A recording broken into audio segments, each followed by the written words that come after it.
Hey, beautiful souls. Welcome to Signals and Standards with Suzie, the show where we decode mixed messages, raise the bar, and serve up real talk with a side of empowerment. I'm your host, Suzie, your go-to for truth bombs, clarity, and the kind of tough love that gets you unstuck and back in the driver's seat of your life. Together, let's turn those signals into action.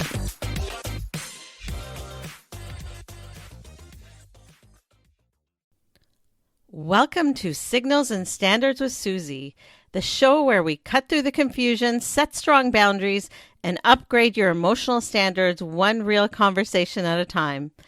I'm Suzie, your go-to empowerment coach, and your weekly reminder that slow replies, blurred effort, and emotional distance aren't mysteries. They're messages. Today's episode is called The Slow Fade. Why people pull away and what to do about it. If you've ever felt someone quietly slipping away, not with a fight, but with maybe less effort, fewer texts, and more distance, whether it's a friend or someone you're dating, this episode is for you.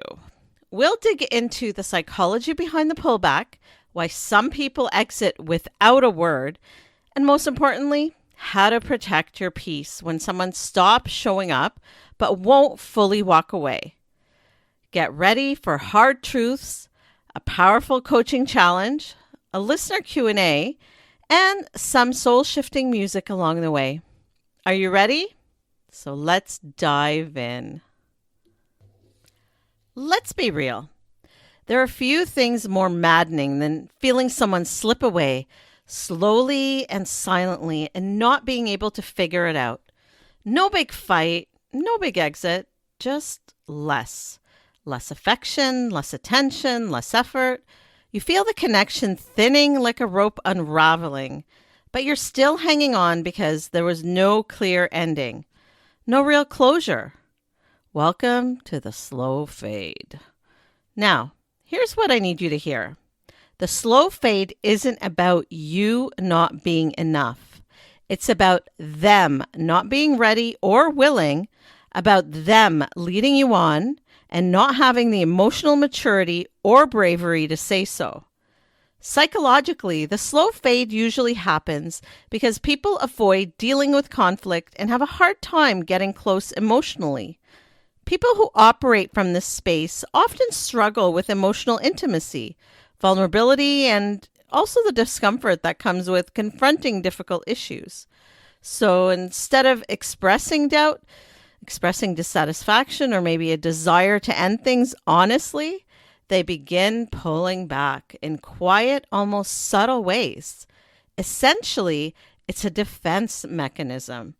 They detach slowly, reduce communication, they become vague, they become non-committal, all in hopes of avoiding that heavy conversation where someone might cry, confront, or hold them accountable. Why? Because confrontation feels threatening to them. Not in a dramatic, volatile way, but emotionally. They fear being seen as, the bad guy or girl, even if they're the ones disconnecting. So they create a kind of emotional breakdown that forces you to make the call. They'd rather you end things so they can maintain the narrative that they didn't do anything wrong. They wash their hands clean. It's self-protection masquerading as indifference. This is why you shouldn't make excuses for them or blame yourself. The slow fade allows them to disengage while maintaining a clean conscience. Yep, they might even label you as reactive, as maybe too much or clingy, especially when you notice the pullback and if you speak up. But in reality, what they're doing is avoiding responsibility, not just for the relationship, but for their own emotional discomfort. And that's the kicker. The slow fade isn't a passive act. It's a calculated one. They know what they're doing. They totally know what they're doing. It's silence used as a tool to shift the emotional work onto you. Because if you call it out or choose to walk away, they can sidestep accountability and stay emotionally blameless.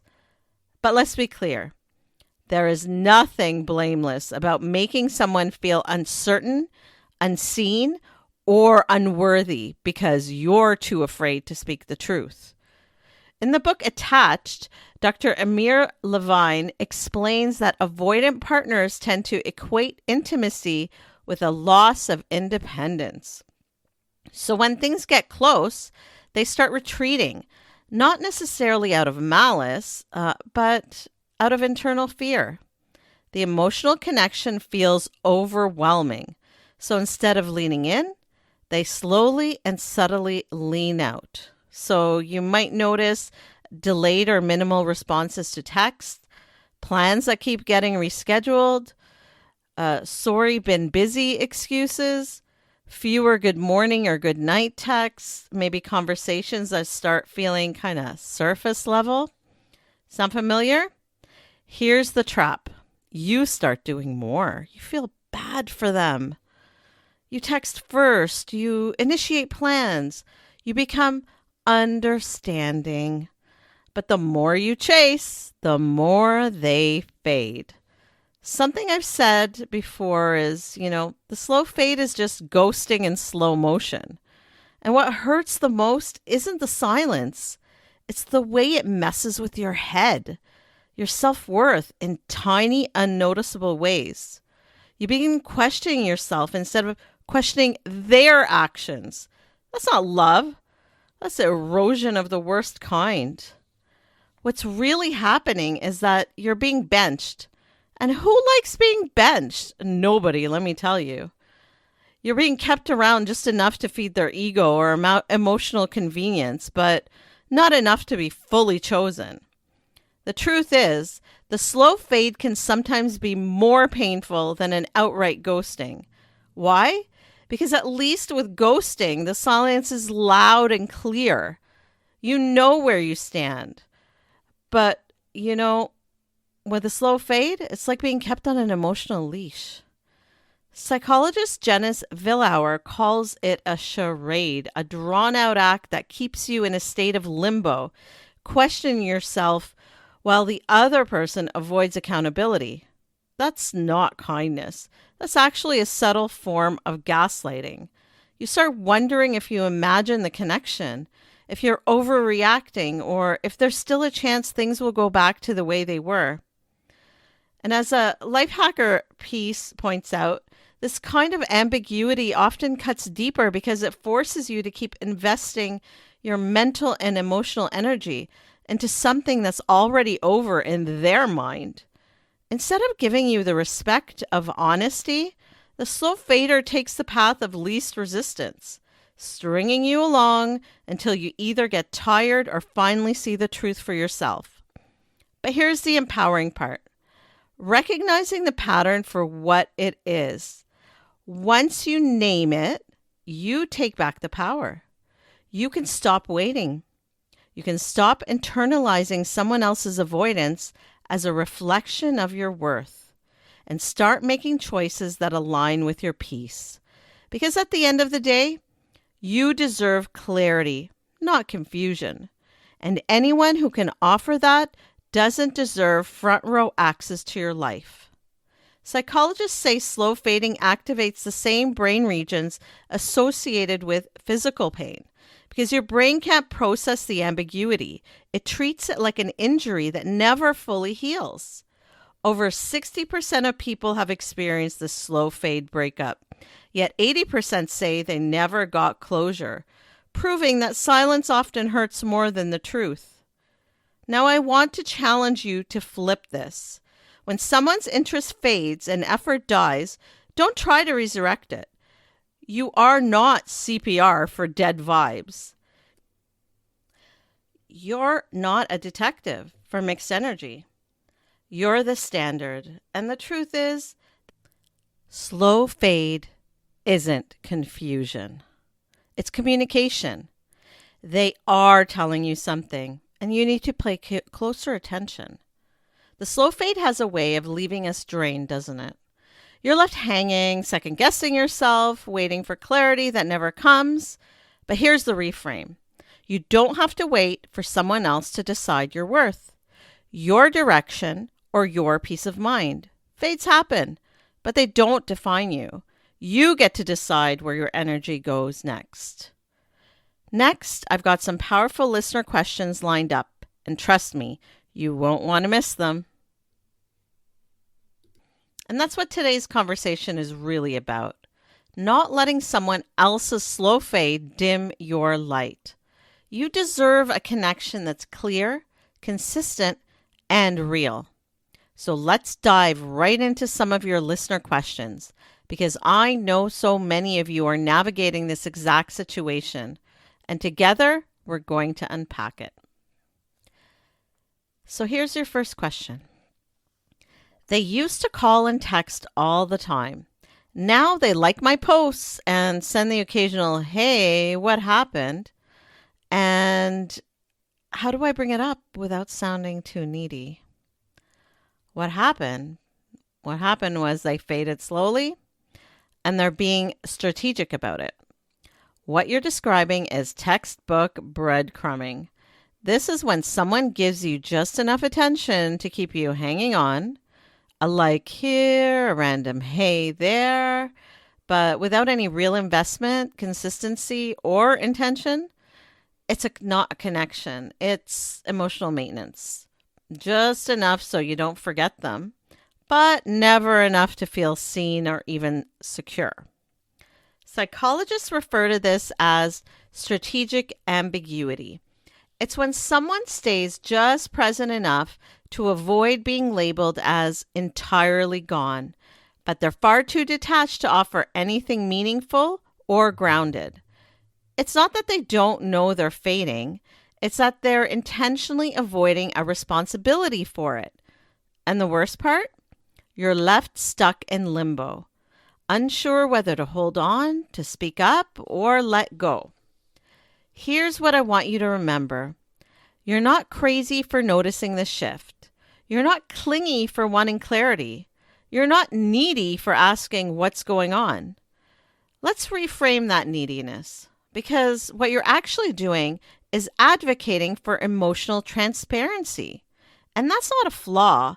That is emotional intelligence. So how do you bring it up? Well, be simple, be direct, but also be respectful. Try this. Hey, I've noticed some distance between us lately.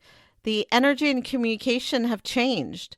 If you're no longer feeling it, that's okay. I value honesty more than uncertainty. That's not drama. That's dignity. It's maturity. That's how people with standards and maturity speak. And here's the truth. If they respond with silence, defensiveness, or even disappear altogether, that is your answer. If your clarity causes someone to retreat, then they weren't capable of giving you the clarity you deserved in the first place. You're no longer compatible, and that's completely okay. You're not hard to love. You're just asking to be loved consistently, and that should never make you feel like you're too much. That makes you someone who refuses to beg for the bare minimum energy from people who once gave you their best, only to now ration out the crumbs. This is your reminder. You are allowed to ask questions. You are allowed to expect effort. You are permitted to choose clarity over confusion. And when you do, you don't lose the right people. You lose the ones who were never ready to meet you there to begin with. So don't shrink your voice to keep temporary energy around. Use it to protect your peace and raise your standard. That's not needy. That is empowered. Here's question number 2. Why does it hurt more when there's no closure? Well, it hurts more because the slow fade traps you into emotional limbo. It's not a clean cut with a sharp knife. It's a slow, painful cut, an unraveling of sorts. And the thing about slow fade is that it denies you something our brains are wired to crave, a resolution. Psychologically, your mind is a meaning-making machine. When something ends without explanation, your brain keeps spinning. It keeps replaying conversations, overanalyzing text, dissecting body language, desperately searching for a why. You're not just dealing with rejection, you're battling ambiguity. And ambiguity hurts because it doesn't just leave you without answers. It leaves you questioning your worth and blaming yourself like you did or said something wrong. It's the emotional equivalent of someone walking out of the room without saying goodbye and leaving the door half open. You don't know if they're coming back, if you should wait, or if you should close it yourself. The state of in between, it's exhausting and mentally draining. If you've been there, you know. But here's the truth. No one tells you that closure isn't something someone gives you. It's something that you decide. Yes, they may have pulled away without a proper ending, but that doesn't mean you have to stay stuck in that story. You don't need a closing conversation, an apology, an explanation, or some grand declaration to start healing. What you need is clarity, and sometimes that clarity comes from accepting what is instead of waiting for what might have been. I know, that's hard. But you know what? They don't deserve to take up free real estate in your head. If you're wondering about someone, ask yourself, are they showing up for you in a real way? Are their actions matching their words? Are you feeling secure, respected, and valued with them? If the answer is no, there's your closure. You give yourself closure by no longer needing their participation to move forward. You close the chapter and rewrite the narrative by choosing your peace over the silence. You stop looking for reasons to stay and start listening to the reasons you feel unfulfilled. As I've said many times, closure is self-generated clarity. It's the moment you stop needing their explanation and start trusting your own experience. So yes, it hurts when you don't get closure from someone else, but it also frees you from the illusion that your healing depends on them. It doesn't. You get to grieve, release, and rise with or without their participation. Because the truth is, someone who fades away instead of facing you didn't just exit. They revealed who they really are, loud and clear. And that is your answer. That is your gift. That is your power. You deserve the ending and beginning that brings you peace, not confusion. So please close the door yourself, not because they said you should, but because you know you must. Here's our last question. My friend doesn't reach out anymore unless they need something. I feel used, but I don't want to be petty. Am I overthinking it? You're not overthinking it. You're finally thinking clearly. When a friendship becomes one-sided, it's not too petty to notice. It's self-respect. We often downplay these shifts in friendships because we're afraid of being labeled dramatic or too sensitive.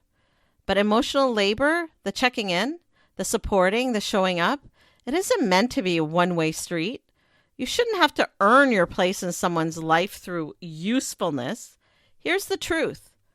When a friend only reaches out when they need something, advice, a favor, a place to vent, but they go silent when it's your turn to need support, that's not friendship.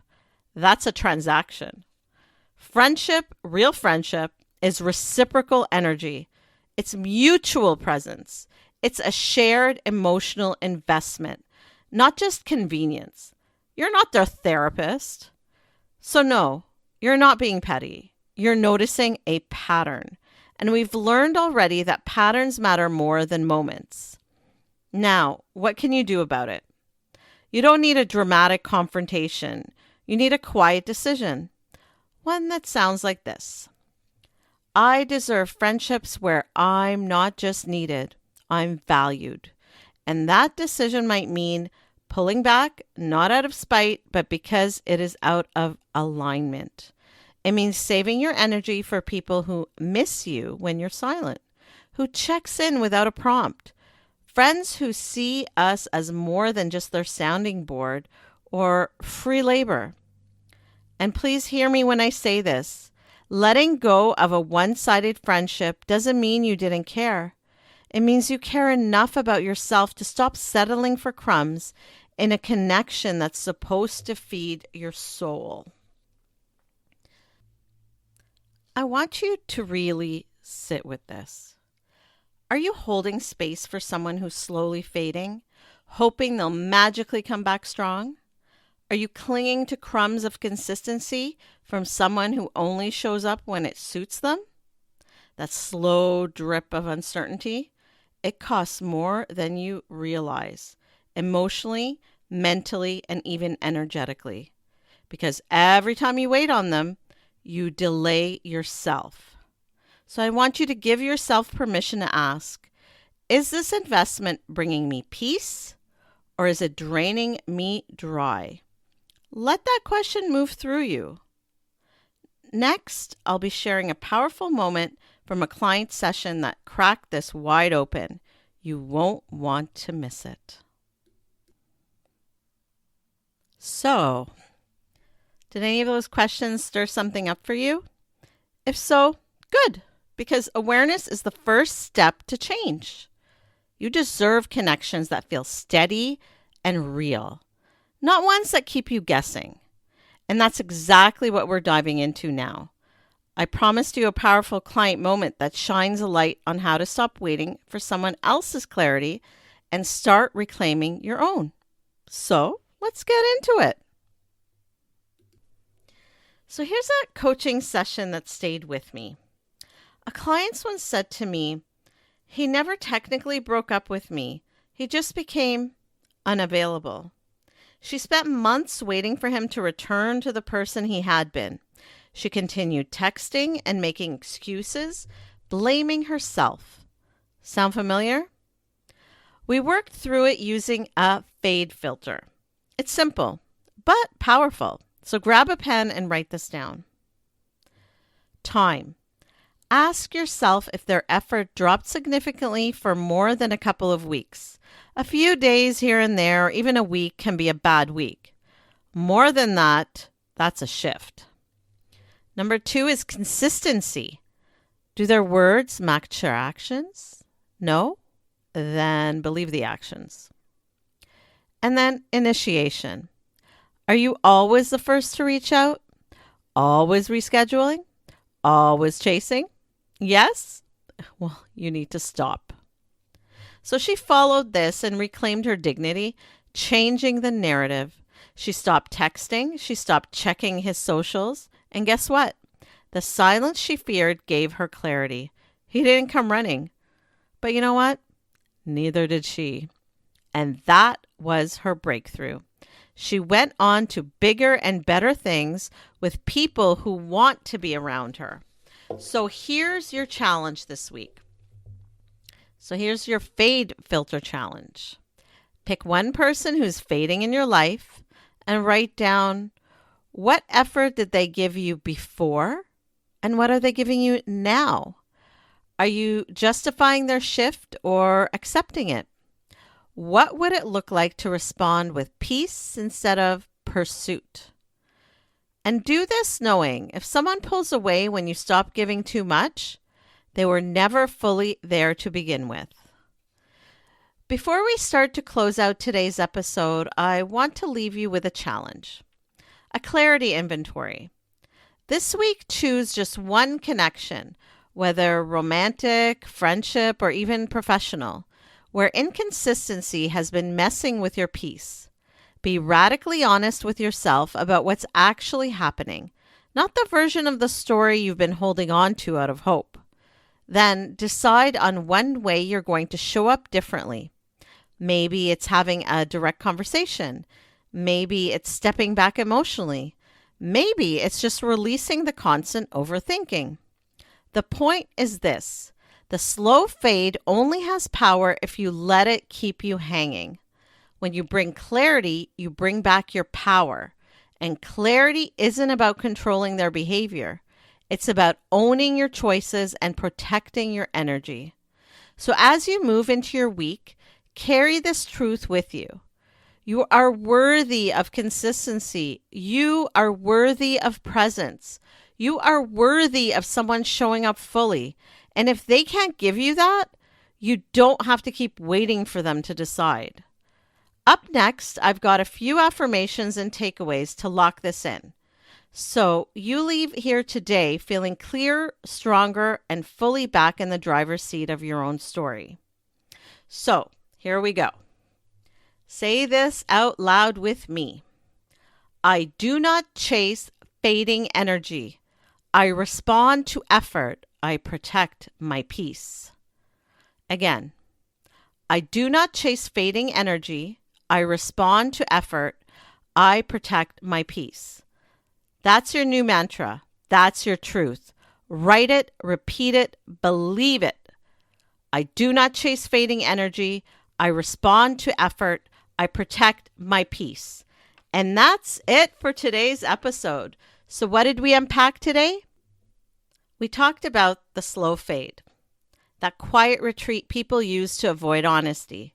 We explored how it shows up in dating, friendships, and even work relationships. We broke down the psychology, avoidant attachment, conflict avoidance, and even emotional breadcrumbing. Most importantly, we remind ourselves that closure doesn't always come from them. Sometimes it's something we create for ourselves. If there's one takeaway I want you to leave with, it's this. You don't have to chase clarity from someone who keeps fading.